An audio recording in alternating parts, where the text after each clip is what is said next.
Shalom saudara, saya percaya hari ini kita semua tetap bersuka cita di dalam kebaikan Tuhan. Pesan Tuhan yang menjadi tema di tahun 2021 menegaskan bahwa tahun ini adalah tahun integritas. Hal ini berarti kunci kemenangan di tahun ini terletak dari integritas seorang Kristiani dalam segala aspek kehidupannya. Oleh karena itu, dalam edisi Voice of Pentecost kali ini, saya akan membahas tentang berintegritas di tengah krisis hidup. Saudara, di hari-hari ini, ujian integritas sedang terjadi bagi saudara dan saya. Contohnya, apakah kita tetap baik saat dalam tekanan? Akan tetap loyal dalam keadaan kekurangan? Atau justru berkompromi dengan dunia saat sakit, gagal, bahkan sampai saat miskin mendadak? Saudara, perlu kita ingat bahwa integritas adalah hasil pembentukan dan tidak otomatis bisa dimiliki seseorang. Pembentukan integritas membutuhkan ujian, proses, dan waktu. Di dalam Mazmur 1 ayat 1 berkata, "Berbahagialah orang yang tidak berjalan menurut nasihat orang fasik, yang tidak berdiri di jalan orang berdosa, dan yang tidak duduk dalam kumpulan pencemooh." Jadi, melalui ujian, seseorang bisa terbukti apakah ia ada di jalan yang benar atau tidak. Lalu, berapakah lama waktu dari proses pembentukan integritas? 30 hari, 3 bulan, atau 1 tahun? Yang pasti proses ini akan berbeda di setiap individunya. Orang yang dibentuk integritasnya memerlukan kekuatan spiritual, kejiwaan, dan fisik. Asupan ini diperlukan di awal proses, di tengah ujian, hingga akhirnya menjadi pemenang untuk berbuah. Untuk melewati proses pembentukan integritas, kita tentu perlu bertumbuh dan berakar di dalam firman Tuhan. Saudara, penting untuk kita memperhatikan akar dari kehidupan kita. Di dalam Mazmur 1 ayat 1, pemazmur menggambarkan hidup seseorang yang benar, yaitu orang yang tidak tergoda untuk berkompromi dengan nilai kefasikan, dosa, bahkan kumpulan pencemooh. Tentunya nilai ini dilakukan karena seseorang ini berakar di dalam firman Tuhan. Seseorang yang berakar di dalam Tuhan pasti memiliki kualitas integritas. Lalu, apa resep untuk memiliki kualitas integritas?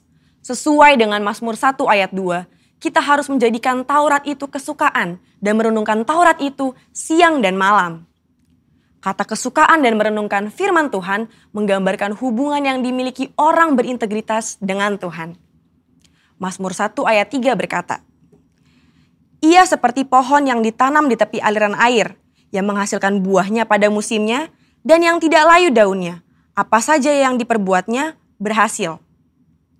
Untuk hidup, jelas sebuah pohon membutuhkan air. Namun, betapa beruntungnya pohon yang ditanam di tepi aliran air. Ia tidak membutuhkan waktu lama dan usaha besar untuk akarnya mencari air. Kesukaan dan merenungkan firman-Nya siang dan malam merupakan gaya hidup orang berintegritas. Hal ini digambarkan dalam Mazmur 1 ayat 2 dan 3. Dikatakan gaya hidup karena hal ini dilakukan setiap hari. Apakah mungkin gaya hidup terbentuk begitu saja? Jawabannya adalah tidak.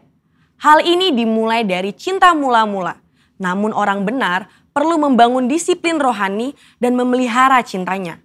Disiplin rohani dalam pembacaan dan perenungan firman Tuhan menunjukkan gaya hidup orang berintegritas.